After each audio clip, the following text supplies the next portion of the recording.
23 जनवरी 2026 भारत और न्यूजीलैंड के बीच खेली जा रही सीरीज के दूसरे टी20 मैच में 209 रनों की लक्ष्य का पीछा करते हुए अभिषेक और संजू के पवेलियन वापस लौट जाने के बाद भारत इस मैच में मायूस हो चुका था। लेकिन जब तक मैदान पर किशन है तब तक भारत कोई महाभारत कैसे हार सकता है। ये सिर्फ एक मैच नहीं था, ये उस खिलाड़ी का तूफान था जिसे 2 साल खामोश बैठा दिया गया था। बीसीसीआई 120, 130, 140 के स्ट्राइक रेट से खेलने वाले खिलाड़ियों पर दाव लगाती रही और 250 के स्ट्राइक रेट से तूफान खड़ा करने वाला खिलाड़ी बाहर बैठकर इंतजार करता रहा। और 2 साल के इंतजार के बाद 32 गेंदों में 76 रन की यह पारी टीम के लिए कम और सिस्टम के लिए चेतावनी ज्यादा थी। टीम इंडिया में किया जोरदार कमबैक। जी हाँ, ईशान किशन ने नंबर 3 पर बल्लेबाजी करते हुए जोरदार कमबैक करते हुए सभी को अपना दीवाना बना दिया। लेकिन यहाँ पर हमें ये नहीं भूलना है कि 2 साल बाद टीम इंडिया में मौका मिला इस बंदे को। 2 साल बाद अभिषेक 0 पर आउट, नो प्रॉब्लम। संजू भी आउट, 200 रन बना दी सामने वाली टीम ने, नो प्रॉब्लम सर। एनहाइलेट किया भाई, डेसिमेट किया है। ईशान किशन ने कमबैक को बहुत महान बना दिया है।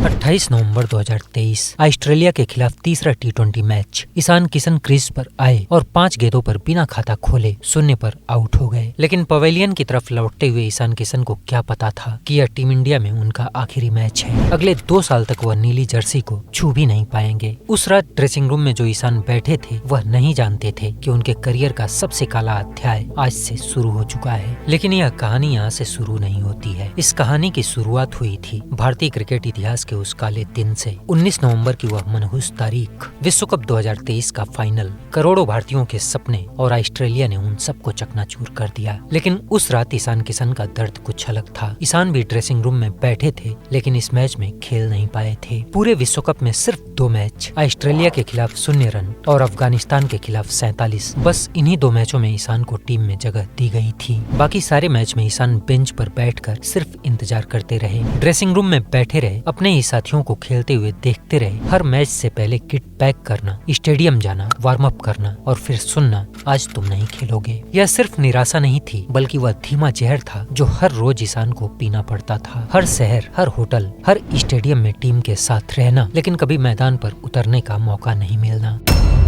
रात को बिस्तर पर लेटकर छत को घूरना और खुद से पूछना, क्या मैं काबिल नहीं हूँ? क्या मेरी मेहनत काफी नहीं है? क्या मेरा सपना बस सपना ही रह जाएगा? हालांकि यह सिलसिला ईशान किशन के साथ काफी दिनों से चल रहा था। लेकिन 2023 के इस विश्व कप के बाद ईशान टूट गए थे। उन्होंने हिम्मत करके मैनेजमेंट से ब्रेक मांगा क्योंकि बेवजह अपना किट बैग ढोते ढोते ईशान का मन थक चुका था। वह चाहते थे कुछ दिन परिवार के साथ क्रिकेट से दूर रहकर खुद को संभाला जाए। लेकिन मैनेजमेंट ने उन्हें 23 नवंबर से शुरू होने वाली ऑस्ट्रेलिया के खिलाफ टी20 सीरीज के लिए चुन लिया। इस सीरीज के पहले 3 मैचों में ईशान ने 2 अर्धशतक ठोके, दिल से खेला, पूरी ताकत लगा दी, सोचा शायद अब मौका मिल जाए। लेकिन आखिरी 2 मैचों में ईशान को फिर से आराम दे दिया गया। जितेश शर्मा को मौका मिला और ईशान को एक बार फिर से बेंच पर बैठा दिया गया। उस पल ईशान को समझ में आ गया कि वह हमेशा दूसरी पसंद रहेंगे। रोहित और गिल के बाद तीसरे नंबर पर बैकअप, स्टैंड बाय, लेकिन पहली पसंद कभी नहीं बन पाओगे। और फिर आया 17 दिसंबर 2023 जब ईशान पूरी तरह से टूट गए। दक्षिण अफ्रीका का वह दौरा, ईशान टी20 और टेस्ट दोनों स्क्वाड में चुने गए। दिल में फिर से उम्मीद जागी, शायद इस बार खेलने का मौका मिले, शायद इस बार पहचान बनाने का मौका मिले। लेकिन तीनों टी20 मैचों में एक बार भी प्लेइंग 11 में ईशान का नाम नहीं आया। जितेश शर्मा विकेट कीपर बने और ईशान फिर दर्शक बनकर रह गए। ईशान परेशान थे, उन्हें समझ में नहीं आ रहा था कि आखिर गलती कहाँ हो रही है। और अब आने वाली थी इसी दौरे की टेस्ट सीरीज। लेकिन ईशान अब और नहीं झेल सकते थे, उनका मन टूट चुका था, दिमाग जवाब दे चुका था। उन्होंने टीम मैनेजमेंट को बताया वह आगे नहीं खेल पाएंगे, उन्हें ब्रेक चाहिए व्यक्तिगत कारणों से। उनकी मानसिक थकान चरम पर पहुंच चुकी थी। बीसीसीआई ने उसी दिन अपना बयान जारी करते हुए कहा, ईशान किशन ने व्यक्तिगत कारणों का हवाला देते हुए दक्षिण अफ्रीका के खिलाफ टेस्ट सीरीज से हटने का अनुरोध किया है। केएस भरत को तुरंत उनकी जगह बुलाया गया और ईशान भारत लौट आए। फिर आया जनवरी 2024। प्रेस कॉन्फ्रेंस में कोच राहुल द्रविड़ से ईशान के बारे में सवाल पूछा गया और कोच राहुल द्रविड़ ने जवाब देते हुए कहा, कहा, ईशान ने दक्षिण अफ्रीका में ब्रेक मांगा था, हमने उनको ब्रेक दिया। यह उनका निजी फैसला था, लेकिन अब जब ईशान वापस आएंगे तो उन्हें घरेलू क्रिकेट खेलनी होगी। बात बिल्कुल साफ थी, परफॉर्म करो तो टीम इंडिया में वापसी है, नहीं खेलोगे तो भूल जाओ नीली जर्सी। लेकिन ईशान ने रणजी नहीं खेली। महाराष्ट्र के खिलाफ झारखंड का मैच था, ईशान वहाँ नहीं पहुँचे। अपनी ही राज्य की टीम को नहीं पता था कि ईशान कहाँ है, लेकिन मीडिया ने सूंघते हुए पता लगा लिया। खबरें छपी, ईशान बड़ौदा में हार्दिक पांड्या के साथ IPL की तैयारी कर रहे हैं। इस खबर को देखकर चयनकर्ताओं को यह बात बिल्कुल पसंद नहीं आई। उन्हें लगा कि ईशान को टीम इंडिया की परवाह नहीं है, लेकिन सच तो यह था कि ईशान इतने टूट चुके थे कि उन्हें समझ में नहीं आ रहा था कि अब आगे क्या किया जाए। और जब ईशान ने थोड़ा सांस लेने के लिए रुकना चाहा तो सिस्टम ने उनको छोड़ दिया। यह सिर्फ चयन का सवाल नहीं था, यह उन सपनों का सवाल था जो ईशान ने झारखंड की गलियों में खेलते हुए देखा था। और 28 फरवरी 2024 वह दिन जब BCCI ने सेंट्रल कॉन्ट्रैक्ट की सूची से ईशान किशन और श्रेयस अय्यर दोनों को बाहर कर दिया गया था। BCCI ने फाइनली एक्शन ले लिया है और श्रेयस अय्यर और ईशान किशन ये दोनों खिलाड़ी जिन पर बात की चल रही थी कि अगर डोमेस्टिक को तवज्जो नहीं दोगे, नहीं इंपॉर्टेंस दोगे तो आपको शायद कॉन्ट्रैक्ट्स भी खोने पड़ेंगे। और ऐसा हो चुका है, क्योंकि जो अभी BCCI ने अनाउंस करी है रिटेनर लिस्ट एज पर जो उनके कॉन्ट्रैक्ट्स हैं, पूरी लिस्ट भी आपको बताएंगे। लेकिन उसमें से सबसे बड़ी खबर ये है कि न ही श्रेयस अय्यर और न ही ईशान किशन, ये दोनों नाम मिसिंग हैं, यानी कि इन दोनों नामों के पास एज ऑफ नाउ अभी BCCI का कॉन्ट्रैक्ट नहीं है। ये एक्चुअली स्टोरी क्या है, क्या उनके साथ गलत हो रहा है? ईशान किशन वो खिलाड़ी हैं जिन पर BCCI की सख्त नजर है, जिन्हें BCCI ने अपने एनुअल कॉन्ट्रैक्ट से ड्रॉप किया है, जिन्हें BCCI ने साइडलाइन किया है, जिनको लेकर कई तरह की खबरें आई कि उन्हें इग्नोर किया जा रहा है। क्या हुआ अल्टीमेटली? आप अल्टीमेटली ईशान किशन को बनाना चाहते हो या खत्म करना चाहते हो? बात सिंपल है। ईशान किशन की गलती जो है वो बस इतनी सी गलती है कि उन्होंने जब बताया, अब उन्होंने तो अपनी पूरी तरीके से तौर तरीके से ही बताया होगा,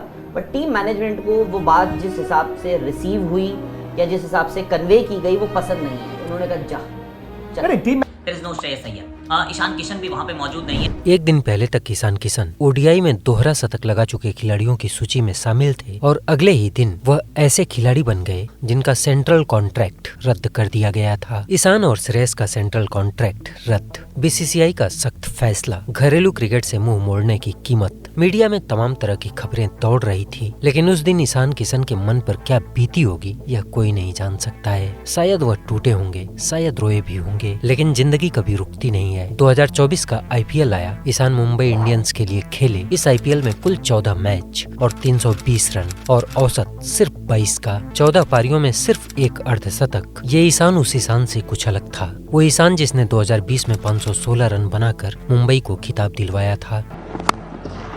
Oh, there he goes. And all season long, the Mumbai Indians have been head and shoulders above every other team. And now the defending champions are champions once again. वो ईशान जिसने ODI में दोहरा शतक लगाया था। Dug out, and they're through. A double 100 for Ishan Kishan. He joins Sachin Tendulkar, Rohit Sharma.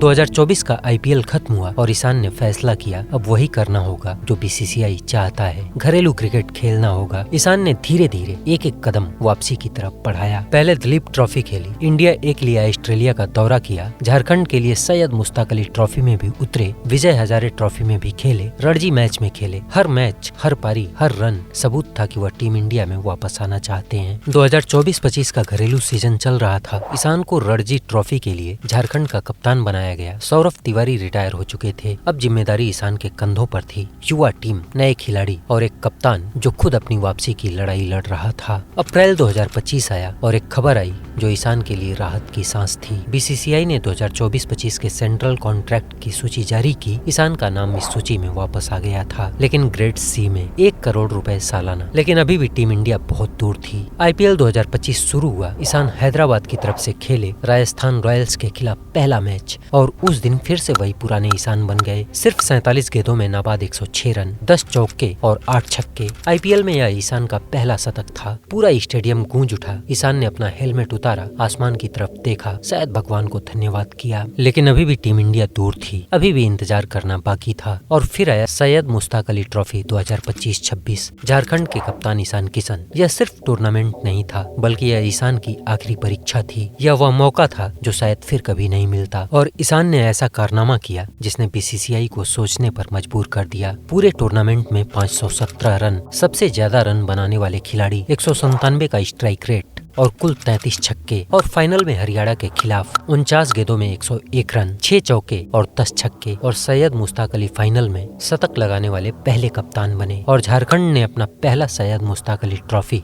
69 रनों से जीत लिया। ट्रॉफी उठाते वक्त ईशान की आंखों में आंसू थे, खुशी के आंसू, संघर्ष के आंसू और वापसी के आंसू भी। और फिर आया 20 दिसंबर 2025। बीसीसीआई ने T20 विश्व कप 2026 की टीम घोषित की। 15 नाम और उनमें एक नाम था ईशान किशन। 2 साल का वो इंतजार, 2 साल का वो संघर्ष और 2 साल का वो अंधेरा अब खत्म हो चुका था। ईशान किशन अब टीम इंडिया में वापस आ चुके थे। नीली जर्सी एक बार फिर से किशन के कंधों पर थी, लेकिन यह सिर्फ शुरुआत थी। अभी साबित करना बाकी था, अभी सबको जवाब देना बाकी था, अभी दिखाना बाकी था कि ईशान किशन किस मिट्टी के बने हुए हैं। 23 जनवरी 2026 रायपुर का यह शहीद Veer Narayan Singh international stadium. New Zealand के खिलाफ दूसरा T20 मैच और 209 रनों के लक्ष्य का पीछा भारत ने जब किया तो पहले ही ओवर में संजू सैमसन और दूसरे ओवर में अभिषेक शर्मा आउट होकर पवेलियन वापस लौट गए। सिर्फ 6 रन पर भारत अपने दोनों प्रारंभिक बल्लेबाजों को खोकर संकट में आ चुका था। कुछ ऐसे ही हालात में क्रीज पर आए ईशान किशन। 2 साल का वो इंतजार, 2 साल का गुस्सा, 2 साल का दर्द, सब कुछ इस एक पारी में निकालना था। मैट हेनरी का यह ओवर और लगातार 3 गेंदों पर 3 चौके ईशान ने अपने इरादे जाहिर कर दिए थे। ईशान ने पावर प्ले में ही सिर्फ 21 गेंदों में अपना अर्धशतक पूरा किया। पूरा स्टेडियम गूंज रहा था, हर शॉट पर तालियां, हर चौके पर शोर आसमान को चीर रहा था। ईशान ने आज न्यूजीलैंड के किसी भी गेंदबाज को नहीं बख्शा। हेनरी, डफी, सेंटनर, सोडी, फाउक्स सबको तहस नहस कर दिया। और सूर्या के साथ सिर्फ 42 गेंदों में 100 रनों की साझेदारी पूरी कर दी। और ईशान 10वें ओवर में जब आउट हुए तब तक उन्होंने न्यूजीलैंड को तबाह कर दिया था। सिर्फ 32 गेंदों में 76 रन बनाकर, जिसमें 11 चौके और 4 छक्के शामिल थे। और स्ट्राइक रेट 237 का था, जो आसमान में उड़ते हुए किसी रॉकेट की तरह दिखाई दे रहा था। ईशान ने हेलमेट उतारा, आसमान की तरफ देखा, शायद एक बार फिर से भगवान का शुक्रिया अदा किया। और आगे जो कुछ भी हुआ उसने आंखों में आंसू ला दिया। सूर्या दौड़े, ईशान को गले लगाया, क्योंकि कप्तान जानते थे यह 2 साल के इंतजार और दर्द का जवाब था। और ईशान की इस पारी ने ऐसा माहौल सेट किया कि भारत ने 27 गेंद शेष रहते यह मैच 7 विकेट से जीत लिया। ईशान को प्लेयर ऑफ द मैच का खिताब मिला। और 23 जनवरी 2026 की यह तारीख और 32 गेंदों में 76 रनों की यह पारी इतिहास में हमेशा के लिए दर्ज हो गई।